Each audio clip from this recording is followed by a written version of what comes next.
ভীমরাও শিকার করতে বনে যায়। এই সুযোগ নিয়ে জালাবাই সেই বাড়াটে যায় যেখানে মালাস আখড়ায় লাঠি চালাচ্ছিল এবং মালাসকে জিজ্ঞাসা করে, তোমার নাম কি? মালাস বলে, তুমি যা বলেছ জালাবাই, আমি মালাসের মুখ থেকে তা শুনতে চাই। জালাবাই বলে, তুমি কি আমার সাথে লাঠি চালাবে?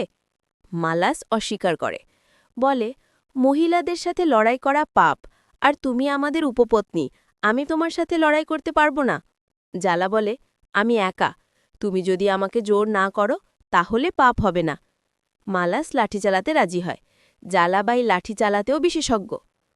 দুজনের মধ্যে প্রথম লড়াই হয়। তারা একে অপরের সাথে তীব্র লড়াই করছিল। ঠিক তখনই লাঠি ধরার ভান করে জালাবাই মালাসকে চুমু খায়। সে খুব স্বস্তি বোধ করে, কিন্তু মালাস বিভ্রান্ত হয়ে পড়ে। ঠিক তখনই জালা মালাসকে ছুঁড়ে ঠেলে দেয় এবং সকল চাকরকে তাদের কান ঢেকে রাখতে বলে। সকল রক্ষী তাদের কান ঢেকে দেয়। জালা তখন মালাসকে বলে, আমি তোমাকে খুব পছন্দ করি। এখন তুমি আমার, শুধু একবার হ্যাঁ বলো, তাহলে আমি আর এই প্রাসাদ তোমার। মালাস বুঝতে পারে না তার উপপত্নীর কি হয়েছিল। তারপর জালাবাই মালাসের দিকে চোখ টিপে চলে যায়।